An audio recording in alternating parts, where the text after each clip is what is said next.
Hello students, welcome to the YouTube channel of Infinity Engineering Academy. जसं की आपल्याला माहित आहे की जे डिप्लोमा होल्डर्स आहेत, जे स्पेशली जेई लेवलच्या एक्झामसाठी प्रिपरेशन करत आहेत, तर अशा विद्यार्थी मित्रांसाठी इन्फिनिटी तर्फे एक स्पेशल सिरीज लॉन्च केलेली आहे।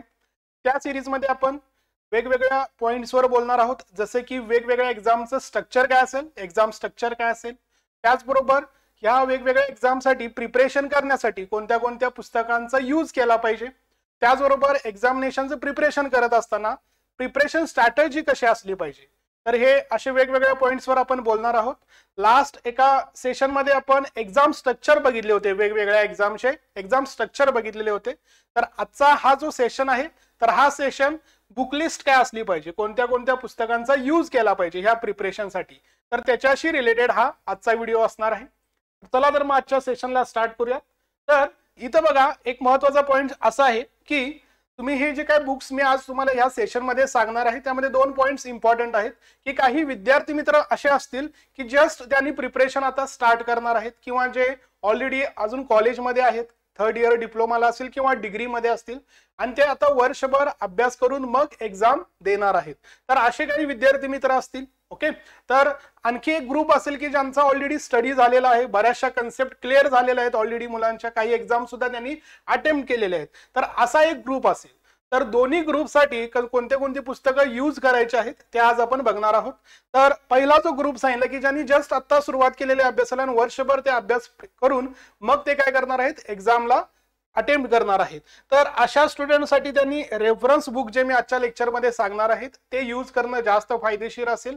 आणि जो सेकंड ग्रुप आहे, ज्यांनी ऑलरेडी कन्सेप्ट क्लिअर केलेले आहेत, ऑलरेडी तुमचा जो काही सिलेबस आहे तो त्याचा स्टडी केलेला आहे, तर अशा स्टुडंटनं जे शॉर्ट्स बुक्स असतील, जसं की एक आपलं इन्फिनिटीचं एक बुक आहे संपूर्ण मार्गदर्शक, तर इथं पूर्ण तुमचा जो काही सिलेबस आहे हा शॉर्ट मध्ये सांगितलेला आहे, किंवा काही एमसीक्यूज बुक्स असतील, 7000चं एक आपलं बुक आहे, ओके, त्याचबरोबर 6000चं एक बुक आहे। तर अशा बुकचा अभ्यास तुम्ही जे ऑलरेडी कंप्लीट केलेला जो काही सिलेबस आहे अशा विद्यार्थी मित्रांनी करायला पाहिजे। तर हा सगळ्यात इम्पॉर्टंट फर्स्ट पॉइंट आहे। तर चला तर मग आपण वन बाय वन सुरुवात करूया। सुरुवातीला हा जो सिलेबस आहे हा कॉमन सिलेबस आहे नॉन टेक्निकल सब्जेक्टचा, जो एक्झाम स्ट्रक्चरच्या व्हिडिओमध्ये सुद्धा मी तुम्हाला सांगितलं होतं।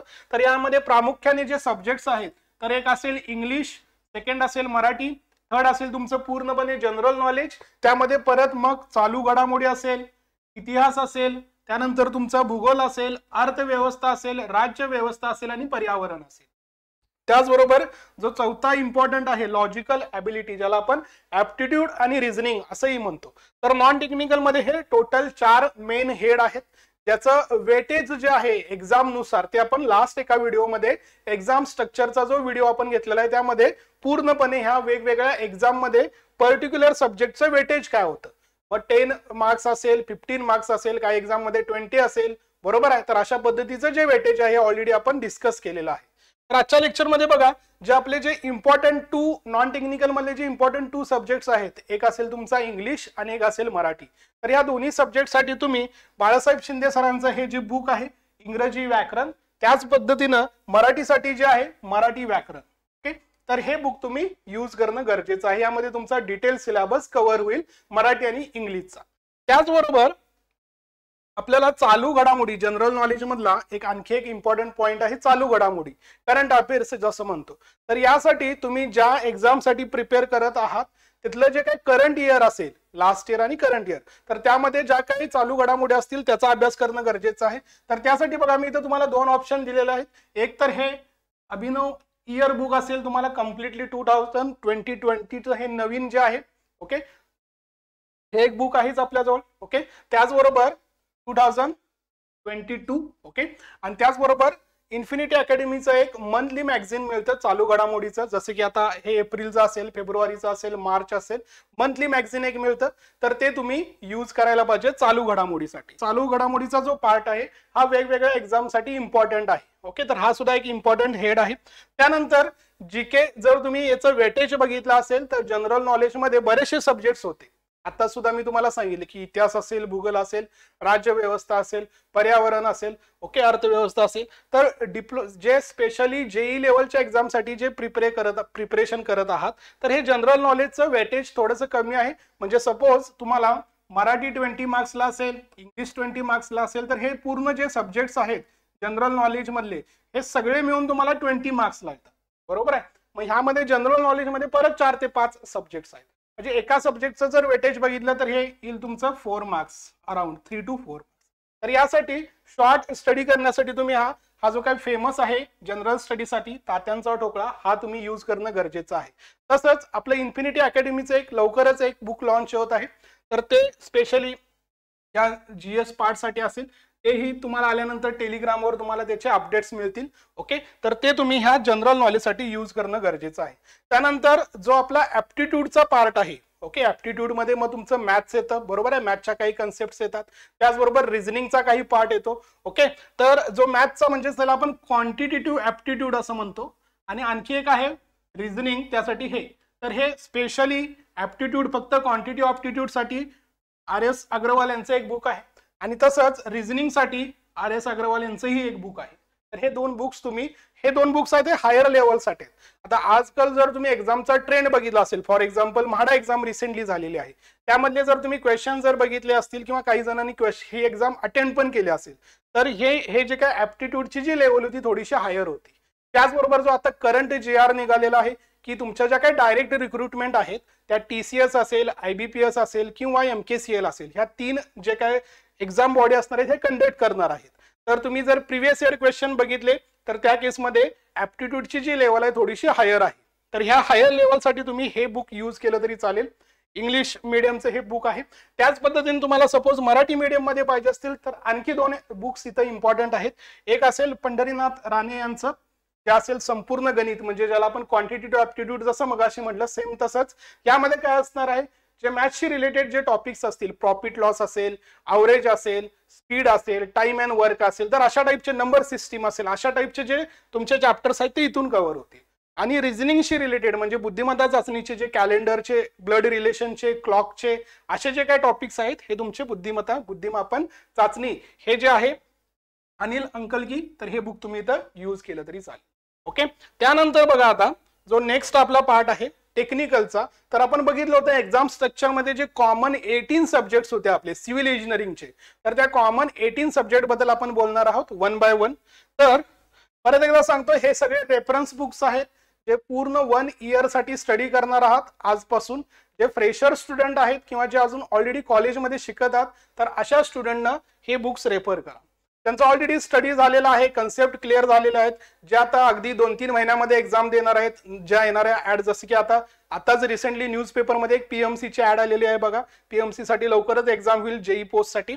तर अशा ज्या एक्झाम्स असतील ज्या 2-3 महिन्यामध्ये तुम्ही देणार आहात, तर त्या केसमध्ये रेफरन्स बुक जर तुम्ही यूज केला तर तुमचा खूप वेळ जाणार आहे, बरोबर आहे. त्यामुळे ज्यांच्या ऑलरेडी कन्सेप्ट क्लिअर आहेत त्यांच्यासाठी सुद्धा मी सांगणार आहे पुढे जाऊन. ओके, ज्यांना जस्ट रिवाइज करायचे आहेत, MCQ प्रॅक्टिस करायचे आहेत, त्यांच्यासाठी सुद्धा मी पुढे जाऊन सांगणार आहे. हे जो पार्ट आहे आत्ताचा, तर हा पार्ट जे फ्रेशर विद्यार्थी असतील ज्यांच्याकडे अजून टाइम आहे तर त्यांनीच ह्या पुस्तकांचा यूज करावा. किंवा असे काही स्टुडंट्स असतील की सपोज ह्या 18 मधले माझे 14 जे सब्जेक्ट्स आहेत ते क्लिअर आहेत, फक्त 4च आहेत ते थोडेसे वीक आहेत, तर अशा स्टुडंटने त्या 4 सब्जेक्टसाठी मग इथे जी बुक लिस्ट दिलेली आहे त्या बुकचा यूज करावा, बरोबर आहे. तर प्रत्येकानं आपापली जी आताची करंट प्रोग्रेस आहे त्या पद्धतीनं आपलं स्वतःचं एक अनालिसिस करून मग आपला डिसिजन घ्यावा की कुठलं बुक यूज करायचं आहे. ओके, मी ओव्हरऑल हे सांगत आहे तुम्हाला. तर पहिला जो सब्जेक्ट आहे as per the syllabus, building construction and material. याच्यासाठी बघा, पहिलं एक असेल तुमचं भावेकट्टी. आता हे जे आहे बुक हे बिल्डिंग कन्स्ट्रक्शन साठी आहे. बिल्डिंग कन्स्ट्रक्शनचा जो काही पार्ट आहे त्यासाठी, किंवा तुम्ही हे बिंद्रा अरोराचं एक बुक आहे हे यूज करू शकता. त्याचबरोबर फक्त बिल्डिंग मटेरियल पाहिजे असेल तर बिल्डिंग मटेरियल साठी SK दुग्गल यांचं हे बुक आहे, हे तुम्ही रेफर करू शकता. So this is for the building construction and material.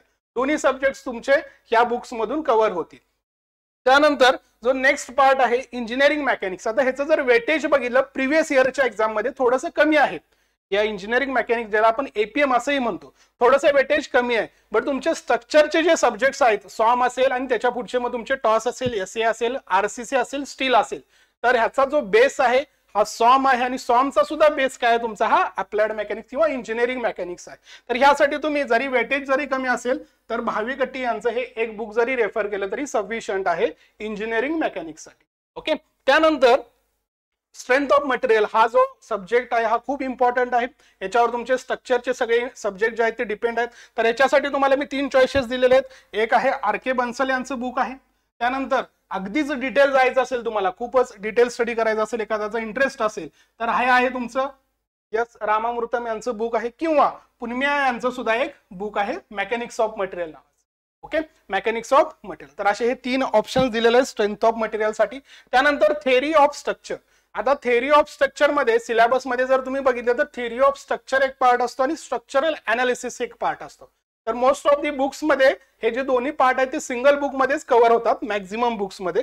तर थेअरी ऑफ स्ट्रक्चर आणखी परत एकदा सांगतो, तुम्हाला अगदी डिटेल मध्ये जायचं असेल तर हे रामामृतम तुम्ही यूज करू शकता थेअरी ऑफ स्ट्रक्चर साठी. आणि स्ट्रक्चरल अनालिसिस हे नाव असलेलं सुद्धा एक बुक आहे तुमचं, भावेकट्टी 2 व्हॉल्यूम आहेत. हे सुद्धा अतिशय चांगलं बुक आहे. तुम्हाला डिटेल स्टडी करायचं असेल तर स्ट्रक्चरल अनालिसिस व्हॉल्यूम 1 आणि स्ट्रक्चरल अनालिसिस व्हॉल्यूम 2. मग ह्यामध्ये तुमच्या मॅट्रिक्स मेथड सुद्धा कव्हर होतील, ज्या तुमच्या फ्लेक्झिबिलिटी असेल, तुमची स्टिफनेस मॅट्रिक्स मेथड असेल, ह्या सुद्धा कव्हर होतील. मुवमेंट डिस्ट्रीब्युशन मेथड असेल, बरोबर आहे, स्लोप डिफ्लेक्शन मेथड आहेत, ह्या सगळ्या स्ट्रक्चरल अनालिसिसच्या मेथड सुद्धा तुमच्या इथं कव्हर केल्या जाते. ओके, त्यानंतर स्टील स्ट्रक्चर. आता स्टील स्ट्रक्चर मध्ये तर रेफरन्स बुक सुद्धा यूज करायचं आहे, त्याचबरोबर तुम्हाला IS कोड सुद्धा यूज करायचे आहेत. जर तुम्ही प्रिव्हियस इयरचे क्वेश्चन्स बघितले तर त्यामध्ये तुम्हाला असं लक्षात येईल की बरेचसे क्वेश्चन्स IS कोडशी रिलेटेड सुद्धा विचारलेले आहेत. त्यामुळे तुम्हाला डिझाईनचे जे सब्जेक्ट्स आहेत यामध्ये 3 सब्जेक्ट्स येतात आपले. डिझाईन ऑफ स्टील स्ट्रक्चर हा पहिला आहे. तर यासाठी जे बुक आहे त्याच्यासाठी तुम्ही हे बुक SK दुग्गल यांचं यूज केलं तरी चालेल. आणि जे आपला IS कोड आहे IS 800 2007, तर हिची PDF तुम्हाला इझिली कुठेही अवेलेबल मिळेल. गुगलवर जरी सर्च केला तरी इझिली हिची PDF मिळेल. तर हा IS कोड तुम्ही यूज करणं इथं गरजेचं आहे. त्याचबरोबर इथं आणखी एक IS कोड आहे, तो तुम्हाला मोस्ट ऑफ दी डिझाईन साठी लागतो IS 875, ज्यामध्ये लोड जे आहेत वेगवेगळे डेड लोड, लाईव्ह लोड याच्याबद्दलची इन्फॉर्मेशन दिलेली आहे. त्याचबरोबर नंतर कॉन्क्रीट टेक्नॉलॉजी हा एक इम्पॉर्टंट सब्जेक्ट आहे जेई लेवलसाठी खूप इम्पॉर्टंट आहे कॉन्क्रीट टेक्नॉलॉजी. यातले जे काही पॉइंट्स आहेत ते तुमचे बिल्डिंग मटेरियल मध्ये सुद्धा कव्हर होतील. कॉन्क्रीटशी रिलेटेड जे मटेरियल्स असतील, सिमेंट असेल, ॲग्रिगेट असेल, तर हा मधला थोडा पोर्शन तुमचा बिल्डिंग मटेरियल मध्ये सुद्धा कॉमन आहे. तर यासाठी सुद्धा हे जे एक बुक आहे MS शेट्टी यांचं, हे जरी यूज केलं तरी सफिशियंट आहे कॉन्क्रीट टेक्नॉलॉजीसाठी. ओके, त्यानंतर जे नेक्स्ट आहे design of reinforced concrete structure, म्हणजेच RCC असं म्हणतो. जसं मी तुम्हाला सांगितलं मगाशी डिझाईनसाठी बुक्स बरोबर तुम्हाला IS कोड सुद्धा यूज करायचे. तर इथं हा जो काय IS 456 2000 हा जो आहे हा तुम्हाला यूज करायचा आहे. त्याचबरोबर डिझाईनचा एक आहे IS 10262, तर हा मिक्स डिझाईन साठी सुद्धा एक IS कोड आहे, तो सुद्धा तुम्हाला यूज करायचा आहे. आणि बुक्स तुम्हाला डिटेल स्टडी करायचा असेल तर पुनम्या यांचं एक बुक आहे, ज्यामध्ये तुमची वर्किंग स्ट्रेस मेथड सुद्धा कव्हर होते आणि लिमिट स्टेट मेथड सुद्धा कव्हर होते. आता मोस्टली जे क्वेश्चन्स येणार आहेत आता लिमिट स्टेटवर येतात. वर्किंगचे जे क्वेश्चन्स आहेत जे लेवलसाठी खूप कमी असतात, तर सुद्धा बेसिक तुम्ही पाठ करून ठेवा. त्यानंतर अगदीच डिटेल कन्सेप्च्युअल जायचं असेल तर वर्गीस यांचं एक बुक आहे, हे तुम्ही यूज करू शकता. आता हे जे सगळे बुक्स आहेत हे तुम्ही जेई लेवलच्या एक्झाम सोबतच जर तुम्ही AE लेवलची सुद्धा एक्झाम देत असाल, म्हणजे काही स्टुडंट्स असे असतील की ज्यांचा डिप्लोमा पण आहे आणि डिग्री पण आहे, त्यामध्ये EE लेवलच्या एक्झामसाठी सुद्धा इलिजिबल असतील, तर अशा स्टुडंटना तुम्ही सुद्धा हे रेफरन्स बुकचा यूज केला तरी चालेल AE लेवलच्या एक्झामसाठी. ओके, त्यानंतर बघा प्री स्ट्रेस बेसाठी कृष्णराजू यांचं बुक आहे. त्याचबरोबर हा IS कोड आहे तुमचा 1343, हा IS कोड सुद्धा तुम्हाला प्री स्ट्रेस साठी यूज करायचा आहे. ओके, त्यानंतर कन्स्ट्रक्शन प्लॅनिंग अँड मॅनेजमेंट. आता यामध्ये डिप्लोमा लेवलला जे क्वेश्चन्स येतात हे मोस्टली ह्या CPM आणि PERT ह्या 2 मेथडवरच आतापर्यंत मोस्टली विचारलेले आहेत. ओके, तर त्यासाठी हे पुनम्या यांचं स्मॉल एक छोटंसं पुस्तक आहे, हे यूज केलं तरी चालेल PERT अँड CPM साठी. आणि तुम्हाला आणखी डिटेल जायचं असेल, पूर्ण प्रोजेक्ट मॅनेजमेंट बद्दल जर स्टडी करायचं असेल तर चितकारा यांचं एक बुक आहे, तर हे यूज केलं तरी चालेल. Okay, construction planning and management साठी. ओके, त्यानंतर सर्वे सुद्धा हा एक जेई लेवल साठी खूप इम्पॉर्टंट असा सब्जेक्ट आहे. याच्यावर सुद्धा क्वेश्चनचे जे वेटेज आहे ते जास्त असतं सर्वेसाठी. तर सर्वेसाठी सुद्धा बघा पुनम्या तुम्ही यूज केलं तरी चालेल. अरोरा KR अरोरा याचे व्हॉल्यूम्स मिळतात तुम्हाला, वेगवेगळे व्हॉल्यूम्स मिळतात, व्हॉल्यूम 1, व्हॉल्यूम 2, व्हॉल्यूम 3. ओके, किंवा एकाच बुक मध्ये शॉर्ट मध्ये करायचं असेल तर बसक यांचं बुक यूज केलं तरी चालेल. Okay, so this is for the surveying. Next जो सब्जेक्ट आहे इस्टिमेशन, कॉस्टिंग अँड व्हॅल्युएशन, ह्याचं थोडंसं वेटेज कमी असतं, त्यासाठी तुम्ही हे दत्ता यांचं बुक यूज केलं तरी चालेल किंवा चक्रवर्ती यांचं जरी यूज केलं तरी चालेल. थोडंसं हे पुस्तक जे रेफरन्स बुक्स आहेत पेजेस जर बघितला तर जास्त आहे, त्यामुळेच मी सांगतोय की त्यांच्याजवळ एक 1 इयरचा जो स्टडी प्लॅन जे करणार असतील त्यांनीच या बुकचा यूज करा, किंवा एखादा सब्जेक्ट खूपच वीक असेल तरच यूज करा. ओके. त्यानंतर हायड्रोलॉजीसाठी सुब्रमण्या यांचं एक बुक मिळतं, इंजिनिअरिंग हायड्रोलॉजीसाठी फक्त, आणि त्याचबरोबर इरिगेशनसाठी SK गर्ग यांचे एक बुक आहे, हे तुम्ही यूज केलं तरी चालेल. ओके. त्यानंतर फ्लुइड मेकॅनिक्स साठी RK बन्सल हे आहे. आणखी डिटेलमध्ये जायचं असेल तर मोदी अँड सेठ हे एक बुक आहे. असे 2 चॉईसेस आहेत. फ्लुइड तुमचं यामध्ये बघा फ्लुइड मशीन सुद्धा होईल आणि हायड्रॉलिक्स. ओके. फ्लुइड मेकॅनिक्स आणि हायड्रॉलिक्स दोन्ही सुद्धा तुमचे जे सब्जेक्ट्स आहेत ते इथं कव्हर होतील. ओके. म्हणजे जे आपले पंप्स असतात, बरोबर आहे, पंप वर सुद्धा क्वेश्चन विचारतात बघा, टर्बाईन वर सुद्धा क्वेश्चन विचारतात काही एक्झाम मध्ये, तर ते दोन्ही पॉईंट इथं तुमचे कव्हर होते. त्यानंतर सगळ्यात इम्पॉर्टंट ज्याच्यावर वेटेज बऱ्याचशा एक्झाम मध्ये खूप जास्त येतं, हा सब्जेक्ट तुमचा पूर्णपणे सॉइल मेकॅनिक्स असेल किंवा जिओ टेक्निकल इंजिनिअरिंग असेल, हा पूर्णपणे क्लिअर असणं गरजेचंच आहे, कारण ह्याच्यावर वेटेज खूप जास्त असतं बऱ्याचशा एक्झामसाठी. तर याच्यासाठी तुम्ही पुन्म्या यूज केलं तरी चालेल किंवा KR अरोरा यांचं बुक यूज केलं तरी चालेल. ओके. ह्या सब्जेक्ट मात्र तुमचा परफेक्ट असणं गरजेचंच आहे. त्यानंतर बघा जो नेक्स्ट आहे ट्रान्सपोर्टेशन. आता ह्यामध्ये बघा फक्त हायवेचा स्टडी करायचा असेल तर जुस्टो खन्ना यांचं हे बुक यूज करायचं आहे, आणि पूर्ण ट्रॅफिक ट्रान्सपोर्ट बऱ्याचशा ज्या गोष्टी आहेत ट्रॅफिकशी रिलेटेड किंवा ट्रान्सपोर्टेशनशी रिलेटेड या अगदी डिटेल जर पाहिजे असतील तर कद्याळी यांचं बुक आहे, हे यूज केलं तरी चालेल. ओके. त्यानंतर नेक्स्ट जो आहे हा एक स्मॉल बुक आहे, docks and harbour tunnel engineering airport. तर यासाठी श्रीनिवास यांचं बुक आहे, हे यूज केलं. याचं वेटेज खूप कमी असतं किंवा बऱ्याचशा एक्झाम्सला हा जो सब्जेक्ट आहे हा नसतो, त्यामुळे हे शेवटी ठेवा. ज्या एक्झामला तुम्ही प्रिपरेशन करत आहात त्याचा सिलेबस आल्यानंतर ह्या सब्जेक्टचा अभ्यास केला तरी चालेल. हे जे आहेत ते एअरपोर्टसाठी सुद्धा सेम, बऱ्याचशा एक्झामला हा सब्जेक्ट नसतो. ओके. काहीच एक्झामला असेल आणि वेटेज सुद्धा कमी असतं, त्यामुळे हा जो सब्जेक्ट आहे तो शेवटी ठेवा. ओके. त्यानंतर लास्ट जो आहे इन्व्हायरमेंटल इंजिनिअरिंग. इन्व्हायरमेंटल इंजिनिअरिंग साठी सुद्धा बघा वॉटर सप्लाय इंजिनिअरिंग हा व्हॉल्यूम 1 असेल, आणि सिवेज मॅनेजमेंट जे आहे किंवा एअर पोल्युशनशी रिलेटेड काही टॉपिक्स आहेत. तर यासाठी 2 बुक्स आहेत, SK गर्ग यांची वेगवेगळे व्हॉल्यूम्स आहेत. हे जो पहिला इन्व्हायरमेंट 1 असंही म्हणू शकतो आणि इन्व्हायरमेंट 2 असंही म्हणू शकतो. तर हे झालं रेफरन्स बुक, बरोबर आहे. आता काही स्टुडंटचं असं म्हणणं असेल की सर इतके मोठी बुक्स कधी वाचायची, कधी अभ्यास पूर्ण व्हायचा आणि कधी एक्झाम द्यायची, असं बऱ्याच सरांचं मत असू शकतं. तर त्यासाठी बघा, त्यासाठी तुम्ही मग काय करू शकता की आपल्या अकॅडमीचे पब्लिकेशनचे काही बुक्स आहेत, मग त्यामध्ये सुद्धा काही थेरॉटिकल आहेत, जसं की इथं तुम्हाला दिसत आहे सेक्शन 1, मी तुम्हाला इथं शोही करू शकतो. त्याचे सुद्धा ते अगदीच शॉर्ट आहेत असं नाही, याच्यामध्ये सुद्धा तुमचा डिटेल स्टडी होईल. जसं की हे बघा पहिलं सेक्शन आहे, या सेक्शन मध्ये बघा काय काय दिलेलं आहे तुम्हाला. बिल्डिंग मटेरियल दिलेलं आहे, सर्वेइंग आहे, इस्टिमेशन आहे, इंजिनिअरिंग मेकॅनिक्स आणि स्ट्रेंथ ऑफ मटेरियल आहे. असे हे आपले टोटल 6 सेक्शन्स आहेत. तर ह्या 6 सेक्शन मध्ये बघा तुमचे 1 बाय 1 बघूया. आता हा झाला टेक्निकलशी रिलेटेड, हा सुद्धा टेक्निकलशी रिलेटेड. ह्यामध्ये टॉस आहे, SE आहे, त्यानंतर स्टील स्ट्रक्चर आहे, RCC आहे आणि प्रिस्टेस, म्हणजे जे स्ट्रक्चरचे सब्जेक्ट्स आहेत त्याचा एक ग्रुप केलेला आहे सेक्शन 2 मध्ये. त्यानंतर सेक्शन 3 मध्ये बघा जिओ टेक्निकल असेल, इंजिनिअरिंग हायड्रोलॉजी असेल, इरिगेशन असेल, हायवे असेल आणि CPM असेल, हा सेक्शन 3 मध्ये आहे. सेक्शन 4 मध्ये बघा fluid mechanics, fluid machine, environmental, docks and airport. म्हणजे जे मगापासून मी तुम्हाला सब्जेक्ट सांगितलेले जो आपला सिलेबस आहे तर ते सगळे सब्जेक्ट्स तुम्हाला या सेटमध्ये कव्हर होतील टेक्निकलचे. आता नॉन टेक्निकल साठी सुद्धा ज्यांनी ऑलरेडी स्टडी केलेला आहे किंवा ज्यांना शॉर्ट मध्ये स्टडी करायचा आहे नॉन टेक्निकलचा, जस्ट रिवाइज करायचा असेल किंवा कमी वेळ असेल, लगेच एक्झाम आहे, 2-3 महिन्यामध्ये एक्झाम आहे, सर आम्ही रेफरन्स बुक यूज करू शकत नाही, आम्हाला थोडंसं छोटं मटेरियल द्या किंवा जे लवकर होईल असं मटेरियल द्या, असं काही जणांचं मत असतं. तर त्यासाठी हे नॉन टेक्निकलचं आपलं सेक्शन 5 ज्यामध्ये ऍप्टी रिझनिंग आहे, मराठी आहे, इंग्लिश आहे. त्याचबरोबर सेक्शन 2 मध्ये जे मी तुम्हाला तात्यांचा ठोकळा सांगितला होता, बरोबर आहे, त्यामध्ये जो जनरल नॉलेजचा जो पार्ट आहे तो इथं सेक्शन 6 मध्ये कव्हर होईल. हिस्ट्री असेल, geography, polity, economics and environment, तर सगळे पॉईंट्स इथं तुमचे हे कव्हर होतील सेक्शन 6 मध्ये. म्हणजे टोटल 6 सेक्शनचा हा सेट आहे. यामध्ये तुमचे पूर्ण टेक्निकल जे 18 सब्जेक्ट्स होते ते, त्याचबरोबर जे आपले मेन 4 हेड आहेत नॉन टेक्निकलचे, तर हे तुम्हाला इथं कव्हर करण्यात आलेले. त्याचबरोबर अगदीच रिवाइज करायचे असते आपल्याला, म्हणजे 15 दिवस राहिलेले असतात एक्झामसाठी आणि आपल्याला फक्त रिवाइज करायचे असतात कन्सेप्ट आणि MCQ सॉल्व्ह करायचे असतात. तर त्यासाठी हे रिसेंटली एक बुक आपण पब्लिश केलं होतं, संपूर्ण मार्गदर्शक असं नाव होतं, ते सुद्धा इथं आहे. आता हे हिची सुद्धा लेंथ तुम्हाला लगेच लक्षात येईल की हिची लेंथ काय आहे, किती पेजेस आहेत हे तुम्हाला लक्षात येईल. ओके, तर सगळे सब्जेक्ट जे आहेत ते आपले पूर्ण यामध्ये कव्हर आहेत. त्याचबरोबर नॉन टेक्निकल आहे, टेक्निकल आहे, काही क्वेश्चन्स जे एमसीक्यू प्रॅक्टिससाठी हे सुद्धा तुम्हाला या बुकमध्ये दिलेले आहेत.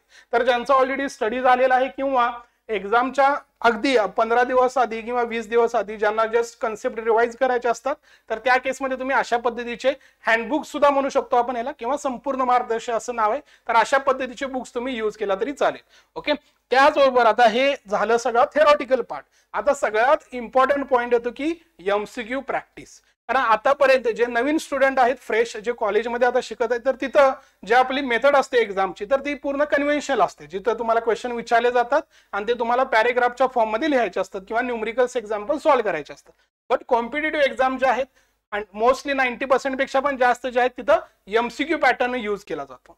तर इथं थोडासा अभ्यास करायची जी तुमची पद्धत आहे ही पद्धत थोडीशी चेंज करावी लागते. इथं स्टेप्सला मार्क नसतात, इथं तुम्हाला टाइमला मार्क असतं, म्हणजे टाइम जास्त इम्पॉर्टंट असतो. इथं तुम्ही कशा पद्धतीने सॉल्व्ह केला गणित हे महत्वाचं नसतं. इथं तुमच्या ट्रिक्स असायला लागतात, शॉर्टकट्स असायला लागतात, तुम्हाला ज्या सिली मिस्टेक्स आहेत त्या अवॉइड करायच्या असतात.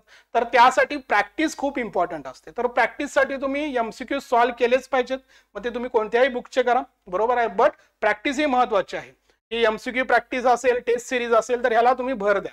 थेरॉटिकल जेव्हा तुमचं लवकर सिलेबस कंप्लीट झाल्यानंतर किंवा काही जणांचं ऑलरेडी झालेला असेल तर त्यांनी ह्या एमसीक्यू प्रॅक्टिससाठी जास्तीत जास्त महत्व दिलं गरजेचं आहे, जास्तीत जास्त वेळ देणं गरजेचं आहे, बरोबर आहे. मग त्यासाठी बघा एक जी बुक आहे 6000+, आता इथं 6000चं एक बुक आहे आपल्याजवळ. तर 6000 म्हणजेच काय, ह्यामध्ये काय बघा प्रिव्हियस इयर जे क्वेश्चन्स आहेत, आता पीडब्ल्यूडी एक्झाम असेल, डब्ल्यूआरडी एक्झाम असेल, बरोबर, ज्या जेई लेवलच्या ज्या एक्झाम्स झालेल्या आहेत तर त्यामध्ये कशा पद्धतीने क्वेश्चन्स विचारले जातात, क्वेश्चनची लेवल कशी होती, क्वेश्चन विचारण्याची पद्धत कशी होती, बरोबर आहे. तर ते क्वेश्चन्स तर दिलेलेच आहेत, त्याच सोबत ह्या बुकमध्ये तुम्हाला त्या प्रत्येक क्वेश्चनचं एक्सप्लेनेशन सुद्धा बघायला मिळेल, बरोबर आहे. तर हे जे आहे प्रिव्हियस इयरचं आहे. आणि काही जणांना एक्स्ट्रा जर सॉल्व्ह करायचे असतील तर हे 7000चं एक बुक आहे.